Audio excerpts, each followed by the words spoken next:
Hey everybody, Dr. Elizabeth Yurth from Bone Longevity Institute and Human Optimization Academy. So today let's talk about a really exciting topic. And a lot of you have read or heard or seen Instagram posts about peptides, and then some of you know nothing about them. But we need to understand a little bit about peptides because they really are the sort of the next step, the icing on the cake to health optimization.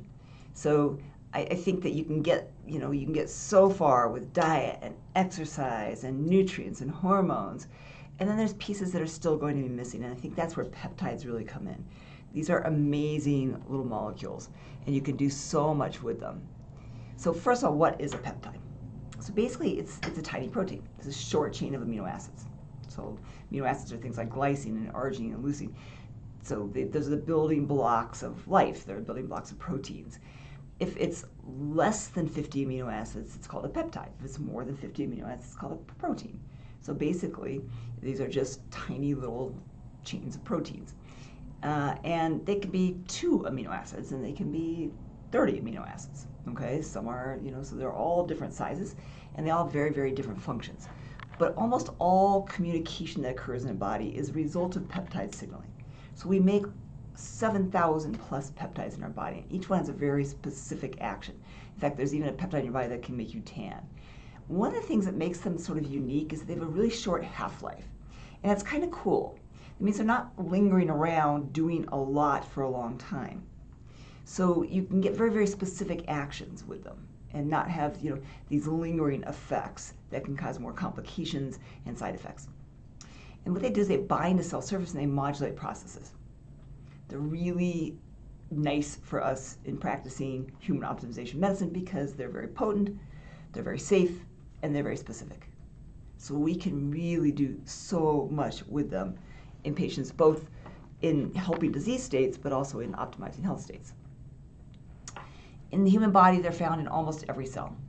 And they do everything from making your brain function appropriately, to controlling glucose, to helping signal hormone metabolism. They help signal fat storage versus muscle mass gain. So you can see they just have a huge number of functions. And just like hormones drop, so do peptides drop as we age. So a lot of these peptides that we make that are keeping us in very optimal function when we're young start to decline as we get older, and so we don't have that nice optimal function. So what if we could give back the peptides, just like we can give back the hormones? Peptide you know of, insulin. Bet none of you knew that was a peptide, but it is. Basically, it was isolated back in 1921, and then they started manufacturing in 1963. And it wasn't until significantly later, about 15 years later, that it actually went to human production to treating diabetes and saved billions and billions and billions of lives.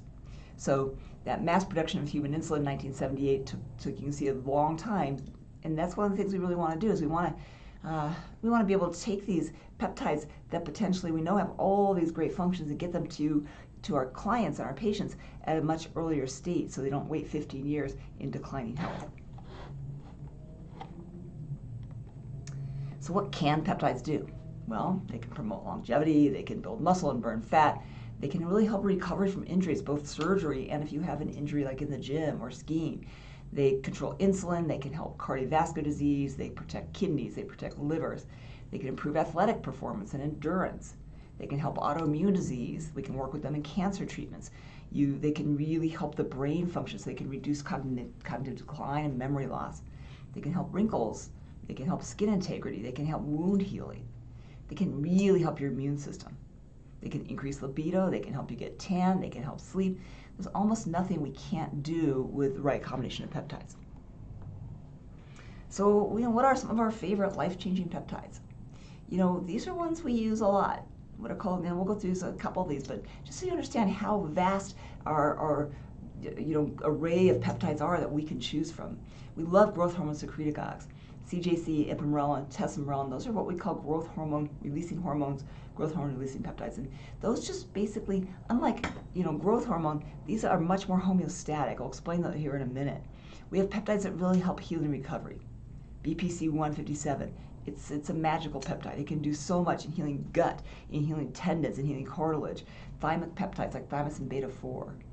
We have peptides that help the immune system, the thymic peptides, KPV, melanocortin stimulating peptides. Melanocortin system is a system you probably don't know much about, but it's very, very important for immune function. We can help skin with things like GHK copper or grow hair. GHK copper is a remarkable peptide. There's over 500 genes in our body that are positively affected by GHK copper. So it has all sorts of beneficial properties. And then we have peptides that are what we call mitochondrial peptides. So we know that as we age, we get less mitochondria. So we have smaller muscles, our endurance lowers, and we can actually use these peptides at the mitochondria in our body. Remember, the energy powerhouses of our body are our mitochondria. And if they're declining in health or in number, we start to lose muscle mass and endurance and brain function and cardiac function. So what if we could give back the mitochondrial peptides, like MOD-SC and humanin, and there's more and more in discovery, because that may also keep our mitochondrial functioning at a higher level. Our mitochondria are very, very active when we're younger, and we have better brain function, better cardiac function. If we can maintain that using these mitochondrial peptides, we won't see that aging in the mitochondria. And then we have peptides like GLP-1 agonists, glucagon-like peptide receptor agonists like semaglutide. This one's gotten a lot of press because it's recently gotten approval for weight loss, and it's a game changer in the weight loss industry, but it does so much else. Let's talk about just a couple of these. So the growth hormone secretagogues, we sort of think about our hormones declining as we age, right? And we don't think as much about growth hormone declining. But growth hormone declines quite markedly, really starting around 20, and really falls off. And growth hormone is really important for healing and recovery and muscle building and fat loss. So we replace these other hormones, but then we don't replace growth hormone so much. And part of that's because it's always been difficult. Trying to get growth hormone from sources like actual growth hormone like China, it's risky, there's a lot of side effects associated with it. But we have peptides that actually will raise growth hormone. And what they'll do is they'll work with your body. So we know that, what does growth hormone do? It's released by the pituitary. It tells our body to release insulin-like growth factor, IGF. And that has receptors on almost every cell, immune cells. We know that lower IGF levels are correlated with poor cognitive decline, correlated to less muscle mass and obesity. So we want to have ample IGF levels as we get older, maybe 170, 190. But if we give growth hormone, we're giving this big, huge exogenous source. And if we give growth hormone secretagogues, we just tell your pituitary to release a little bit more. So that's what we call homeostatic. You don't get these huge surges. You don't get too much. You don't get the big side effect profile. Testosterone is actually an approved growth hormone secretagogue, markedly improves visceral fat. So in people who have severe visceral obesity, we see this in HIV patients. One of the drugs they're given causes severe visceral obesity, meaning fat around your organs. That's dangerous belly fat. It forms around your liver. So when you look at the change in liver fat by using testosterone, it dropped significantly versus the placebo, which actually it went up. It improved liver function. So these are liver enzymes. ALT is liver enzyme, improved liver function. So we know that we can actually give a nice peptide to release enough IGF to actually improve this visceral fat. This is one of our favorite peptides, BPC 157. It's made by your body in high amounts, but when you're younger, and then it starts to decline. But it's crucial for healing. So it encourages the production of growth factors and nitric oxide. Nitric oxide is necessary for making new blood vessels. So why do we heal great when we're 12 and we break our arm or we hurt ourselves, and then when we're 50 we just can't seem to recover or heal? This is one of the reasons. Because we don't get this nice release of growth factors. So people do things like platelet-rich plasma injections to try and get more growth factor release.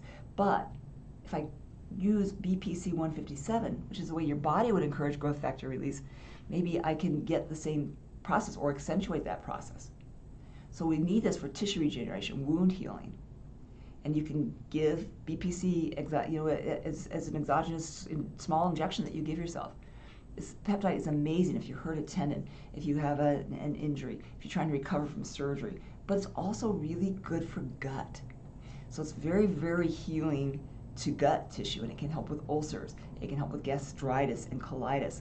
So taken orally, it can really heal the gut. Taken as an injection, it can really heal other injuries in the body, musculoskeletal injuries. But look at everything this peptide does. It protects the brain. There's a great study with mice where they dropped a little weight on the mouse's head, and if the mouse was on BPC 157, they didn't have nearly as significant injury as if they weren't. So we could actually offer neuroprotection by giving this peptide. So in our athletes, for instance, who are very prone to head injuries, should we have them all on BPC 157 to prevent damage to the brain if they get hit? It can restore, because that nitric oxide production restores healthy arteries and veins. It protects the liver. It speeds up repair of muscles and cartilage. It helps heart. It promotes wound repair. Really good for the GI tract and bone healing, so we can use it post-fractures. So this is a remarkable peptide, and it's a natural peptide to your body. It's just when you don't make enough of it as we get older. If I can give you back that same natural peptide, I can really help you heal. And then this is thymic peptides. So when we're young, we have these giant glands in our chest. It's called the thymus gland. And it's a little organ kind of sits behind the collarbone, and it gets smaller and smaller and smaller after puberty, to the point where once you're older, it's really non-existent. But it has such vital functions in immune system. So our immune system, our white cells, are imperative to healing from injuries and illnesses like viruses, but also in prevention of things like viruses and cancers. So when we don't have the thymus gland anymore, our immune systems decline. So some of the more radical anti-aging people are looking at how can we transplant thymus glands into people, because that would maybe maintain aging. Well, I can give you the peptides the thymus gland makes. So we can give you these thymic peptides to encourage normal immune function and to encourage normal healing. So we can use something like thymosin beta-4 along with BPC to accelerate collagen growth. We can use thymosin alpha-1 to help the immune system function better. So by giving you back what you're lacking, I can help you heal. It's just like the concept of the hormone replacement, right? I'm at my best when my hormones are at their optimal level. The same is true about some of these peptides. And then there's some peptides that are similar to peptides our body makes. Our body makes something called glucagon-like peptide, and we can use what are called glucagon-like peptide agonists. This drug, semaglutide, has gotten a lot of publicity lately because it's a game changer in the weight loss industry. It markedly helps with appetite control, but also just fat loss. And I have patients who have been struggling for 15 years trying to help them lose weight, and finally this peptide has been instrumental in helping them accomplish that goal. But beyond its weight loss, so this peptide actually was first developed for glucose maintenance in type 2 diabetics. So that's where its first use was. But then they found it had all these other benefits, and now we're using it, for a host of disorders. It can really help the liver. It can really help the kidneys. It's really good for cardiac function. It's good for brain, not just for appetite and satiety, but neuroprotection. So it's in investigational studies for cognitive decline to help prevent cognitive decline and potentially dementias. So here's helps control plasma lipids. So here is one peptide that's an agonist, meaning it acts like the peptide we make ourselves, but it's chemically synthesized. But it covers a host of bases. Some people would say that this is a peptide everybody should be on as they age because it affects so many organ systems. So if I have somebody who has not great metabolic control and they're overweight and they have fatty liver disease, here's one peptide that I can deal with all of that. And it tends to be, it causes a little nausea early on, but you get through that, and it tends to be very, very well tolerated in people. So you can see that we have all of these different things that we can use that are so key to changing our world and preventing illness. And if you get online, you can start looking these things up, and you can find all sorts of sources. They're all over the place. And what I want to caution you is that we only get peptides from compounding pharmacies that are certified and investigated and have we know they have sterile conditions. And not all peptides are created equal. We've had people examine peptides that people bought online from different sources, and they don't even have the peptide in them. So you have to be careful where you buy.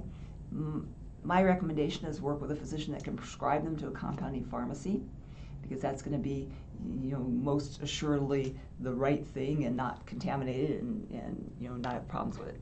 But the other thing is, you can also just get online and start reading on your own about peptides. And we do this all the time, and like, oh, that peptide didn't work for me. Well, peptides are a little bit like, like cooking, I guess. You have to use everything in the right order.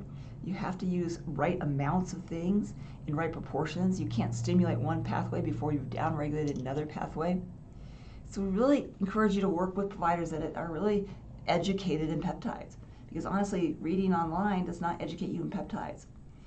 We've been doing peptides at Bodo Longevity Institute now for probably some of the earliest people. I was one of the earliest people trained in peptides.